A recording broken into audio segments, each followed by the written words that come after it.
Ei, lindezas!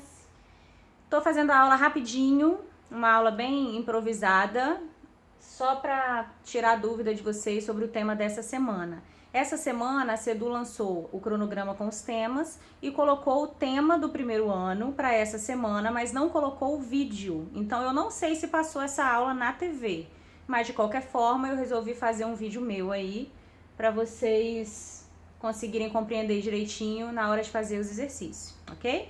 Então o tema: regras 3, grandeza diretamente ou grandezas inversamente proporcionais. Vocês já viram isso e normalmente vocês não têm dificuldade em fazer a multiplicação. Então eu coloquei um passo a passo porque normalmente vocês erram na hora de montar a tabelinha. Fazer a multiplicação todo mundo sabe. Então na hora que chegar pra gente um problema que a gente suspeite que seja a regra de 3, a gente tem alguns passinhos aí a seguir. Primeiro, identificar as grandezas envolvidas no problema. Grandeza é tudo que a gente pode contar ou medir. Então, peso, tamanho, quantidade. Então, tudo que a gente conta ou mede, ela é uma grandeza. Então, primeiro a gente vai identificar quais são as grandezas do problema. Depois, montar a tabela com essas grandezas. Aqui a gente vai ver, por enquanto, regra de 3 simples. Então, são duas grandezas. Pode ser que algum problema tenha uma terceira grandeza, mas ela vai manter uma constância aí. Então a gente vai usar só as que estão mudando mesmo, só as que estão variando de valor, né? Do início para o final da questão. Terceira, observar se elas são diretamente ou inversamente proporcionais. Essa terceira aqui é onde normalmente vocês mais erram, então prestem bastante atenção para saber se é diretamente ou se é inversamente. E a última, montar as frações e fazer a multiplicação em x ou reta. Em x se ela for diretamente proporcional e reta se ela for inversamente proporcional. Então vamos lá, o problema fica mais fácil, né? Para fazer um bolo de aniversário, utilizamos 500 gramas de chocolate. No entanto, faremos 7 bolos. Qual a quantidade de chocolate que necessitaremos? Então, essa daí dá para fazer de cabeça, né?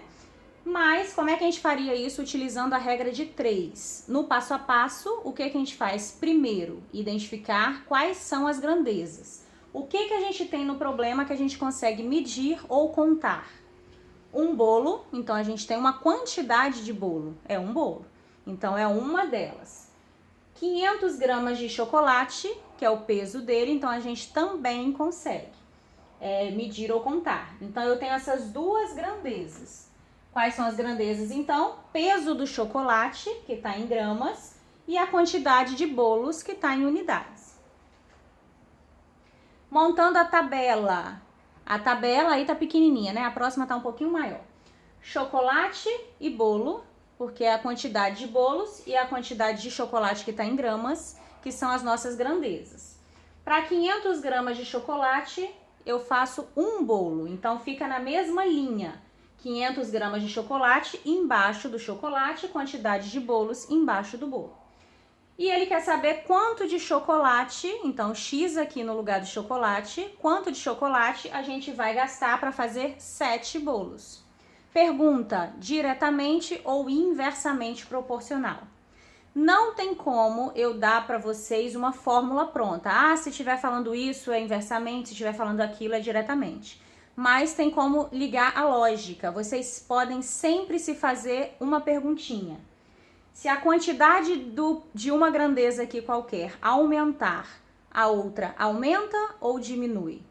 Se eu aumentar a quantidade de chocolate, eu consigo fazer mais bolos ou menos bolos? Com mais chocolate, eu faço mais bolos. Então, são diretamente proporcionais. Aumentou e aumentou. Se as duas aumentam, é porque são diretamente. Então, ó, grandezas diretamente ou inversamente? Diretamente. E quando é direta, a gente faz a multiplicação em x. Monta as tabelas, 500 sobre x, 1 sobre 7, as frações, né, perdão. E faz a multiplicação em x. O 1 tá ligado lá embaixo com x, né, a multiplicação é cruzada. 1 vezes x, x. Do outro lado, o 500 vai estar ligado ao 7, 500 vezes 7, 3.500. Então, acabou aí. A resposta, 3.500 gramas ou 3,5 kg, né? Ou 3,5 quilos, se tiver em quilo. Outra. Um carro a uma velocidade constante de 80 km por hora percorre um percurso em 5 horas. Se a velocidade fosse de 100 km por hora, em quantas horas seria feito o mesmo percurso? Então, primeiro, as grandezas envolvidas. Velocidade, que está em quilômetro por hora, eu consigo medir, né, essa velocidade, então é uma grandeza. E o tempo gasto para realizar esse percurso, que está também em horas. Então, velocidade e o tempo aí que está em horas. Quantidade de carros. Alguém pode me perguntar, mas quantidade de carros também aqui seria uma grandeza. Mas era um carro, continuou um carro, não mudou a quantidade. Então, ela não entra na nossa conta. Por isso que eu coloquei lá no início as que estão variando. A quantidade de carro não varia. Tabela, velocidade e tempo. As duas grandezas. 80 km por hora é a velocidade, então eu coloco embaixo de velocidade. Se eu andar a 80 km, eu faço o trajeto em 5 horas, então 5 embaixo de tempo e na mesma linha do 80, porque são as grandezas relacionadas aí, né? 80 km eu faço 5 em 5 horas. Velocidade, 100 km por hora. Se eu andar 100 km por hora, o exercício quer saber quanto tempo eu gastaria para realizar esse percurso. 100 também é velocidade, então também aqui na mesma coluna da velocidade. Cuidado para não confundir isso aí. Pergunta: diretamente ou inversamente proporcionais? Vamos lá. Inversamente. Por quê? Se eu tenho uma velocidade e o tempo. Se a velocidade aumenta, o que acontece com o tempo? Se eu estou dirigindo a uma velocidade, se eu andar mais rápido, né? Se a minha velocidade aumentar, o tempo vai diminuir.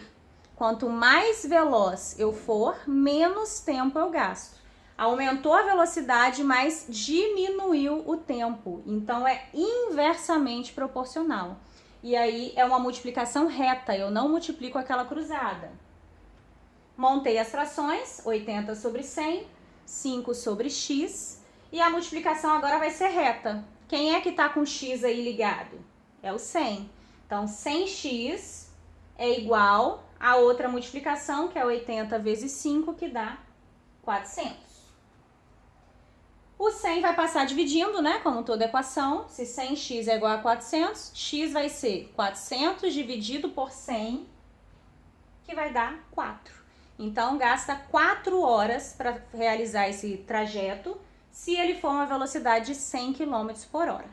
Então, é isso. Regra de 3 é isso, simples, simples, porque a gente está vendo só a simples, né?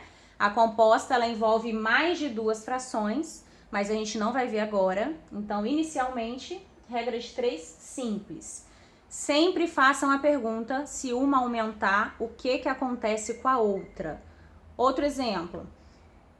Se uma fábrica está produzindo uma quantidade de livros, digamos, né? Uma copiadora está produzindo uma quantidade de cópias aí. Se eu aumentar a quantidade de papel na máquina, eu vou ter mais cópias ou menos cópias? Eu vou ter mais. Aumentou a quantidade de papel, aumentou o número de cópias diretamente. Uma aumenta, a outra aumenta. Se eu tô arrumando casa sozinha, em uma pessoa, eu demoro 5 horas para arrumar a casa. Se alguém resolve me ajudar, nós dois, né, 2 pessoas, vão gastar mais tempo ou menos tempo? Mais pessoas, eu gasto menos tempo para arrumar a casa. Então, é inversamente. Aumentou a quantidade de pessoas, diminuiu a quantidade aí do tempo que se gastou para arrumar essa casa. E aí tem várias perguntas que podem ser feitas, né? Infinitas. Então tem que usar essa lógica. Se uma aumentar, o que acontece com a outra? Essa é a parte que vocês mais erram e é onde tem que ter mais atenção. Ok? Qualquer coisa, dúvidas no zap, tá bom? Beijinhos de titia, se cuidem.